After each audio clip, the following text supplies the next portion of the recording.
Hey everybody, we are heading down the street to check on my minnow trap and also to put some bait in my minnow trap. Set it out yesterday with some bread in it. I checked it a little while later and the bread was already gone. So I threw the trap back in because the fish had been huddling around it as though it were a cave, and I was hoping that some of them might just go in. And so we might actually find some of them when we go down here to collect it, even though there was no bait in it. So depending on what happens, if I get a bunch of them, we won't need to rebait it and put it back out. But if we don't, I do have some bait, and I am prepared to leave it out there for one more day with some bait in it this time. So today I'm taking a bucket of salt water from the house. I started talking about this yesterday in another video. I'm not sure if I ever finished it. The water is really salty. I'm just using regular old table salt, sodium chloride, but I've got it salty enough that it basically tastes like ocean water salinity. It's really salty. It's a couple of tablespoons in about a half gallon of water. And the idea being is if there's any small external parasites on any of the fish I catch, such as gill flukes or any superficial worms or anything, the salt water will actually kill them off in a short 10 or 15 minute bath without doing damage, or without doing much damage to the fish itself. And so that way, if it's got some larger parasite, like, well, I say more complicated parasite like ick, or if it's got intestinal parasites or something, a saltwater bath won't do anything for that. But at the very least, I can wipe out any gill flukes or superficial small worms before we take it home and put it in the tank. So give me a minute to get situated, and then we're going to head on upstream and check the trap.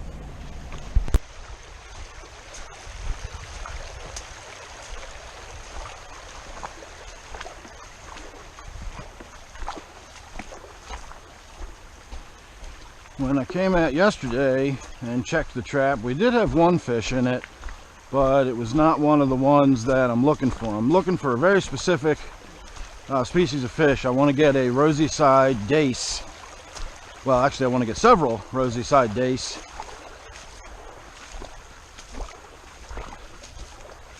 But that's the fish I'm looking for. And I know there's a school of them that hangs out up here where I've got the trap set out. You can see a school right there that has some of them in it. There's actually a couple little sunfish. There's quite a few different fish in there. None of them look like they're worth trying to catch on rod and reel. I have brought my fishing rod back here one or two times just to see if I can pull anything out of these holes, and so far I have not. I think the spots back here are just a little too small.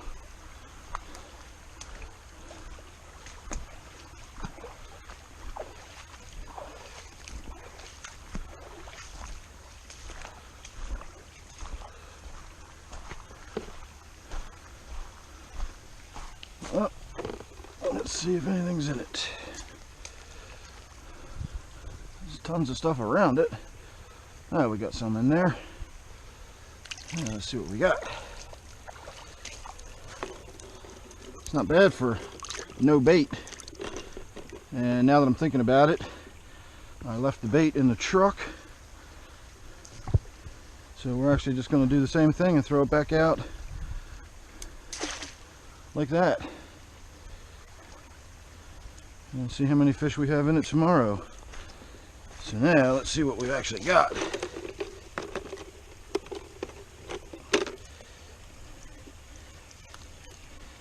We've got a little Notropus species.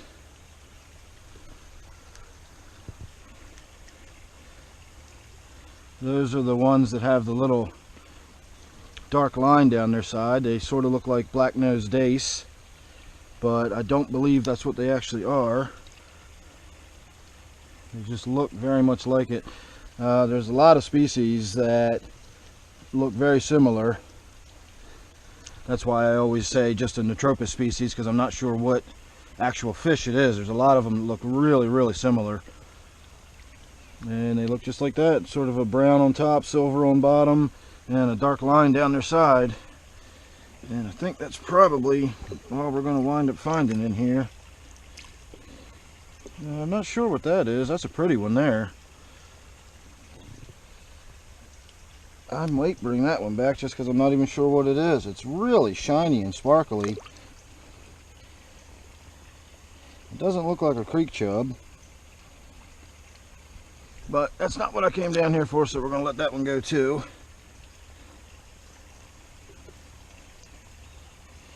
That's another one. Pretty sure that's the same thing. It's got that sort of iridescent color on the side. Maybe that's a different Neotropis species, because that seems to have that dark line down the side too. I've never paid much attention to these most of my life. They're just minnows. You know, they all look the same to me when I see them from the walking through the stream point of view. I've never really stopped and collected them and paid much attention to what they actually look like. That is definitely another one of those little weird ones. It's got that sort of downward facing mouth. That's a small one, so I think we will bring this one home. Let's see, the last two fish in here, I'm pretty sure are just the same. Yeah, it's that same brown stripe down the side.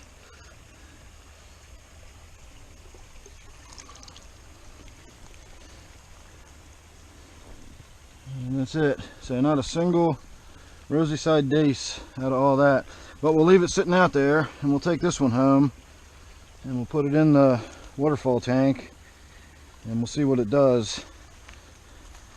So I'm going to get moving. The clock is now ticking because this fish is in water that's very salty. If it's like most of the native fish around here, native species around here, then it's probably euryhaline and can probably deal with being in saltier water. But as I said, this is some really salty water, and I don't want to take the chance because I really don't know what species this is. So we are not going to dilly-dally. We're going to get straight back to the house, and I will see you in the fish room. And here we are back at the tank. Now it's been almost 15 minutes exactly since the fish in question went into the bucket. So all I'm going to do is pour the bucket into the tank. You could certainly use a little bit of top-off water, and remember, that is not water I just scooped out of the stream. That is water I brought from the house. And while yes, it does have some salt in it, when you pour that little bit into this 40-gallon tank, it's not going to make any difference whatsoever. The one thing I did forget to do is turn that light on there. It really lights up that corner of the tank. In fact, now that I'm thinking about it, if I can actually get in here and scoop this out by hand, we're going to try to do that.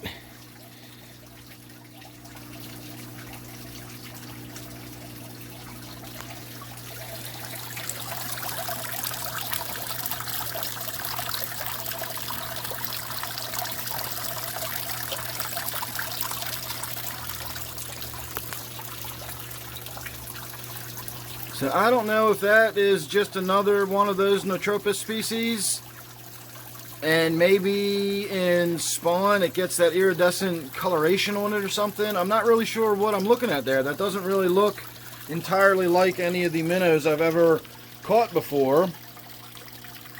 The way its mouth was shaped alone is enough to give me pause and wonder what it was, because it certainly didn't look like the typical Neotropis species that have that sort of pointy mouth that sticks very much straight forward. This has sort of a blunt nose and sort of an almost downward appearance to it. And I still don't see it in there anywhere. It's probably in the back and hiding.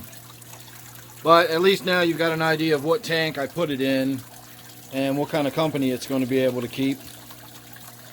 So there you go. That was today's big adventure. I'm probably going to try to get out on the kayak for the rest of the afternoon. So if you are interested in my outdoors videos or you like that kind of stuff, you can check out my Patreon page. I do far more of the outdoors type videos over on my Patreon than I do here on YouTube. So if I do go out kayaking this afternoon, I will probably do a video for my Patreon page, and then we'll see what happens whether or not I shoot any video for my outdoors playlist over here on the YouTubes. But if you're subscribed, you won't miss anything I post over here. And of course you don't want to, because it's always good stuff. Don't forget, of course, this one here is my waterfall tank.